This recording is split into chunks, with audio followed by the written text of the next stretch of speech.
Bonjour tout le monde, vous écoutez Rainbows and Orgasms, le podcast commandité par Eros et compagnie. D'ailleurs, si vous voulez vous procurer quelque chose sur leur site web, vous avez 15% de rabais avec le code RO15. Aujourd'hui, on s'entretient avec deux invités incroyables, Mélodie Noël Rousseau et Geneviève Labelle, deux artistes multidisciplinaires, mais aujourd'hui, on les reçoit pour parler davantage de leur carrière dans le milieu du drag king. Bonjour, comment ça va? Salut! Ça va bien? Ça va très bien. Super, on est tellement contente de vous recevoir aujourd'hui. Hey, pareillement. On est content Super! d'être là. Yeah! Fait que dans le fond, on voulait juste savoir comment ça a commencé tout ça. Qu'est-ce qui vous a lancé dans cette carrière? En fait, nous, on a une compagnie de théâtre à la base, puis on s'intéresse beaucoup au théâtre documentaire. Puis on cherchait un sujet. Puis étant un couple dans la vie, étant intéressé par un peu la communauté LGBT, etc., tout ce qui entoure les choses queer, on s'est posé la question pourquoi il n'y a pas de drag king. Et puis, on a décidé d'intégrer le milieu carrément pour faire un show de théâtre documentaire. Mais c'est pas juste vicieux, là, ça. Là. Parce que là, on a l'air vicieuse, là, mais honnêtement, quand Rock-Bière a commencé en 2018, on est tombé en amour avec cet art-là puis ce monde-là parce qu'on arrivait vraiment avec un regard... On arrivait avec un regard critique, on arrivait avec quelque chose à dire. T'sais, on se disait sûrement qu'il y avait du sexisme, de la misogynie qu'on allait trouver dans le milieu. On avait déjà cette question-là. Mais quand on est entré dans le milieu de la drague, on est tombé en amour, c'est ça. Puis là, Hervé Médal a commencé à en faire en 2019. On a gagné chacun la compétition Drague-moi. Donc ça, c'était quand même marquant dans le monde de la compétition Drague-moi parce qu'en 10 ans, c'était les premiers kings à remporter. Donc, en plus de participer, on a remporté. Fait que ça, c'était cool de voir que des drag kings, c'est intéressant, parce que ça fait partie, entre autres, des clichés. Mais c'est ça. Fait que c'était un grand coup de cœur de rentrer dans le monde de la drague. Puis on en fait encore. On en fait encore pas mal. C'est tellement super, bravo pour vos prix. C'est Oui. très remarquable. Et puis en fait, on se demandait comment est-ce que la culture de drag king diffère de la culture de drag queen? Si on y va dans vraiment là, la base des mécanismes, là, souvent, ça va être une performeuse s'identifiant comme femme qui va personnifier un homme. Mais maintenant, les genres sont tellement mélangés, c'est super fluide, même que certains performeurs ne veulent même pas s'associer à un genre. On va parler plus de drag things. Mais dans notre cas, dans notre pratique à nous, donc, on est des personnes qui s'identifient comme femmes, puis on performe les clichés de la masculinité. On va bien sûr baigner dans la masculinité toxique, dans tout ce qui est... c'est ça. On va se moquer du patriarcat. C'est pas mal ça qu'on aime faire. Mais aussi, c'est un hommage là, à mes oncles là, de région, là, les skidoo, le moteur, tout ça. Donc, c'est là que j'aime bien aller. Ça. Oui, bon, parfait. D'ailleurs, ouais, les shows de boucan et tout. Oh mon Dieu, c'est incroyable. Vous venez d'où, hein, d'ailleurs? Est-ce que vous venez de Moi, j'ai région? grandi dans le bas du fleuve. Je viens de l'île d'Orléans, mais j'ai grandi dans le bas du fleuve. Ah, c'est nice, je viens de la Gaspésie. Fait que je comprends le bas du fleuve. C'est ça. Yes! Yes! Yes, j'ai vécu 2 ans à C'est vrai? Gaspé. T'as-tu aimé ça? Oui, j'ai adoré ça. Oui. Si j'avais accès à des études universitaires, je serais encore là-bas probablement. Ouais, Il y a du théâtre, mais là, ça se Ouais. développe tranquillement, mais c'est ça. Tranquillement, pas vite. Ouais, voilà. Puis Jen est full Montréal. Oui, born and raised. crème, une vraie. Une vraie. Ouais. Une petite question comme ça aussi, c'est quoi les étapes de préparation pour une performance? Ça prend-tu du temps? Qu'est-ce que vous faites pour vous préparer pour un show, là? Ça dépend quel show, devant quel public, qui nous engage, est-ce qu'il nous engage pour être drôle, pour être flamboyant, il faut comme s'adapter un peu. Souvent, on est demandé pour des soirées un peu plus party, fait que là, on cherche des tunes qui vont faire lever la foule. Après ça, souvent, on trouve une tune, après ça, on trouve un concept. Après ça, costume, les moustaches, décider de nos poils faciaux, etc., créer des accessoires, faire le montage sonore. Il y a tellement, tellement d'étapes. Puis après ça, pour le make-up, c'est environ 2 heures. Oh wow! Wow. Ouais.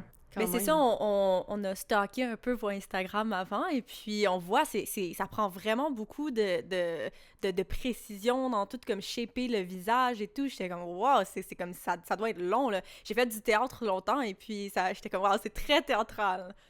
50 Shades of Beige. Mais en tant que comédienne, ça vient vraiment chercher quelque chose qu'on n'a pas dans notre métier, c'est-à-dire tu sais, des rôles qu'on se ferait jamais offrir. Mais là, nous, on crée ces personnages-là, puis on y va à fond la caisse. Tu sais, Ah wow, c'est tellement badass, j'adore ça, bravo. Ouais. Puis est-ce que d'ailleurs vous avez des modèles? Est-ce que vous avez comme des role models? Y a-t-il des gens qui vous ont inspiré à commencer ça? Non, parce qu'il n'y en avait pas. Ben, on a intégré le milieu en se disant, coudoncs, ils sont où? Il n'y en a pas. La première soirée qu'on a assistée, c'est King of Kings, qui était produit à ce moment-là par la maison Oh My God, Send My God. Donc, là, on a vu la victoire de Charlie DeVille, qui est quand même un des piliers de Montréal. Donc, ça, c'est un des premiers performeurs qu'on a vu. Ensuite, bon, on a eu un contact avec le performeur de Californie, Landon Sider, ouais. Landon Sider, qui est quand même le drag king le plus connu mondialement, là. C'est un des seuls qui a eu accès à une compétition télévisuelle, puis il a gagné. Fait que c'est ça. Nos personnages se construisaient en parallèle à toute la découverte de ce milieu-là. Donc, j'imagine que nos role models, c'est plus les personnalités flamboyantes du milieu pop, tu sais. Ouais. Moi, j'aime beaucoup tu sais, des chanteurs comme Philippe Catherine, Gunther, tu sais, des espèces de bonhommes avec des personnalités, genre Too Much. Tu sais, c'est des gens que j'aime performer. Ace Ventura, genre, tu sais, des espèces de gars. C'est pas nécessairement des drag kings, mais c'est des personnages extra de la vie de tous les jours que vous inspirez, dans le fond, là. Oui, c'est ça. Moi, malheureusement, mon grand coup de cœur, c'était Éric Lapointe, mais je ne le fais plus. C'est impossible d'aller là. Ouais, je comprends. On se demandait quelle a été la réaction de votre entourage, en fait, s'il y en a eu une quand vous avez commencé votre carrière de drag. Ouais, ça a été vraiment différent. Moi, je pense que ben, mes parents étaient un peu comme déçus, comme si c'était pas un art assez noble pour, mettons, l'artiste de théâtre que j'étais, genre que c'était pas.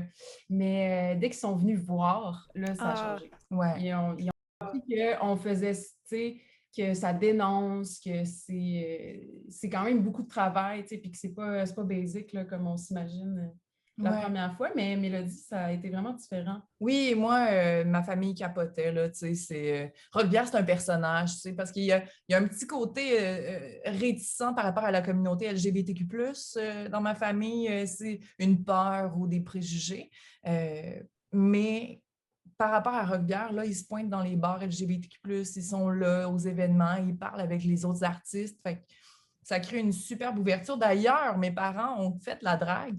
Mon père, c'est la diva Tequila. Ma mère performe Whiskey Joe.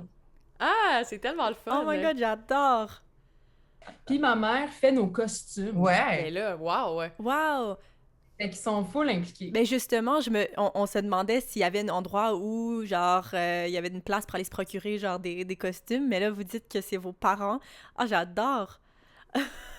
Mais aussi, on est très fan de donner une deuxième vie au linge, donc on est très magasin seconde main, là, qu'on va pimper, là, mais on aime bien aller chercher ces morceaux-là. Ouais. Parce que, mettons, une drag queen est comme plus grande, fait que là, elle essaie du linge de fille, c'est serré pour elle, tout, mais nous, c'est juste plus grand, fait que dans le fond, au pire, tu fais une petite pince par-ci, par-là, mais on a comme accès à plus de matériel. C'est vrai. Sinon, est-ce que votre drag représente, selon vous, une partie de votre identité? Ben en fait, définitivement, ça m'a fait rencontrer une partie de moi que j'avais jamais vraiment explorée. Puis Mélodie d'Envie est à l'aise, mais là, depuis qu'il y a Roquebière, je suis beaucoup plus à l'aise dans mon corps. De la façon dont je me présente en public, on dirait que j'ai plus d'assurance. Puis je ne savais pas que j'avais ce mâle-là en moi. Tu sais, c'était vraiment drôle, là. La première fois que j'ai performé Roquebière, un numéro un peu sous sur du Aerosmith, je me suis dit, mais qu'est-ce que c'est que ça? Tu sais, c'était une rencontre pour moi de mon pan masculin. Tu sais. Puis c'était bien surprenant.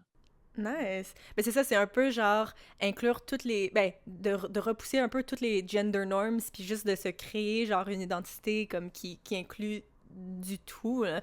Et puis, je trouve ça vraiment cool. Quelle est la qualité de vos personnages de drag que peut-être que vous souhaiteriez avoir dans votre vie?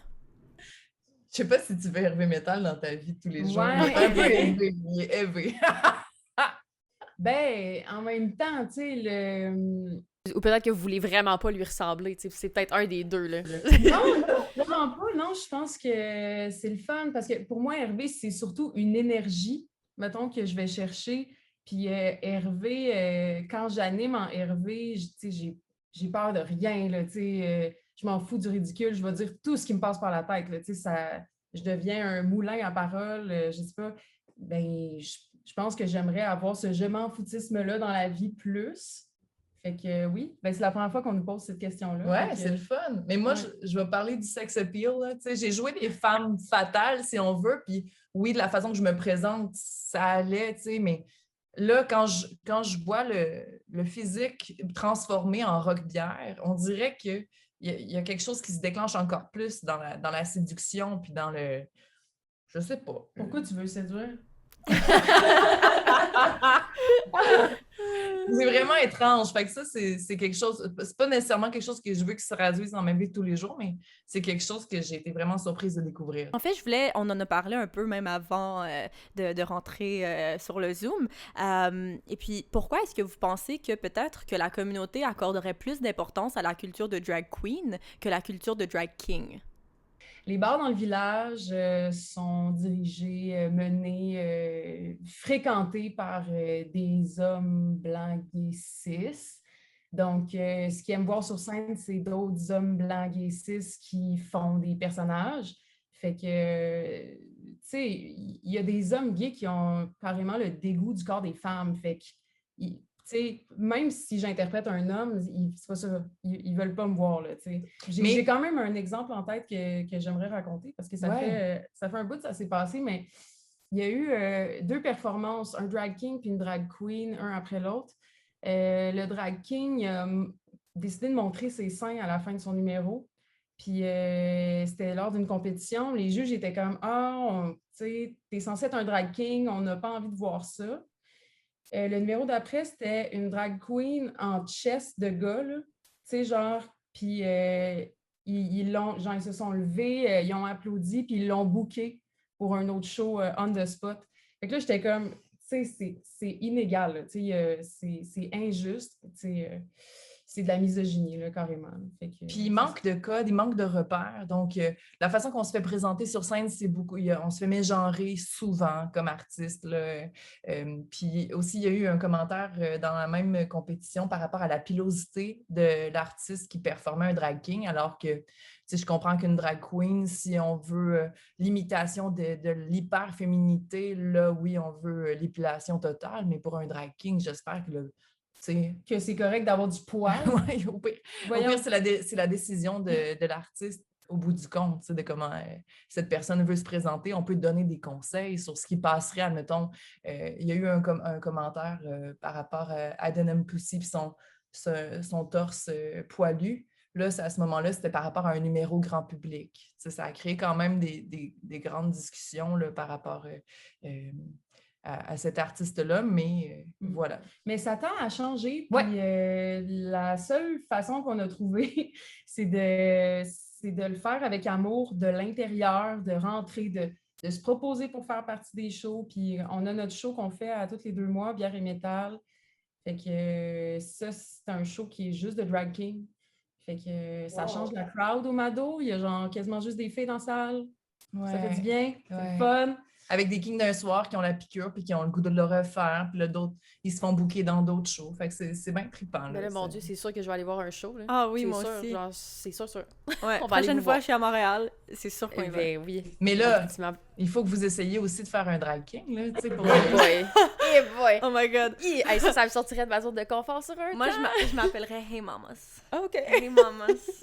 Hey, mamas! Aïe, aïe. Non, moi, sur une scène, hey, j'étais tellement gênée là, devant un public. J'ai fait du théâtre. Va pas falloir moi. que je retourne dans cette... Je suis sûre que je serais... Tu serais bonne. Yo, I have a man inside of me, genre. Oui. Faut juste que tu essaies de trouver tes inner testicules. OK. Oh, wow! Good to know. J'en prends note. Quels seraient vos souhaits futurs en relation avec la culture du drag king? Ben, c'est sûr que nous, on n'arrête pas de se dire combien de temps on va faire ça parce qu'on est vraiment intéressé par d'autres projets de théâtre. Donc, notre compagnie va continuer d'évoluer. Nos drag kings, oui, ils vont continuer de travailler, mais ça prend tellement de place dans la vie. Faire de la drague, tu sais, justement, la création des costumes, l'élaboration des numéros, tout ça, c'est vraiment trippant. Puis il y en a qui se dédient complètement à cet art-là. Mais nous aussi, on est propriétaire d'un café, tu sais, fait qu'on a beaucoup dans notre assiette. Fait que, on C'est se le cas de dit- le dire. Ouais. Fait que c'est ça. Donc, on se dit, on veut donner la piqûre à d'autres mondes. On a des enfants. On a 4 bébés kings. 5. 5 bébés 5. kings. On a 5 fils. Ouais. Fait que c'est ça. Donc, on veut les former. On veut donner la piqûre à des kings d'un soir pour quand nous, on n'aura plus de place pour la drague, ben, que les drag kings restent. Parce que nos années à Drague Moi, il y a eu 2 personnes qui ont auditionné comme drag king. Là, cette année, il y en a 10 qui ont auditionné comme drag king. Ils en ont pris 5 dans la compétition. Fait que ça, c'est déjà un grand pas dans l'histoire king. On est vraiment fiers de ça. T'sais, on en fait un peu partie. Il y a Hercules aussi qui est très impliqué. Il participe à Call Me Mother, qui est une émission canadienne. Donc, les kings, tranquillement, à la télé et dans des shows mensuels. Donc, c'est ça. On travaille fort. Oh, c'est incroyable. C'est quoi votre café, d'ailleurs? Le café Reine Garçon. Oh, wow. À Montréal, oui. Oui, exactement. Du Lutte Saint-Hubert. Ouais. Un espace queer. Fait que c'est ça. Ouais. Très chouette. Parfait pour aller travailler. C'est ça, exactement. For sure. Bon, ben c'est ce qui conclut notre entrevue avec vous deux. Merci tellement d'avoir joint la conversation. On est vraiment contente. Merci à vous. Merci. Donc, je le répète pour une dernière fois, si jamais vous voulez vous procurer quelque chose sur le site d'Eros, vous avez 15% de rabais avec le code RO15. Merci à vous deux et on se retrouve la semaine prochaine pour un nouvel épisode. Bye bye!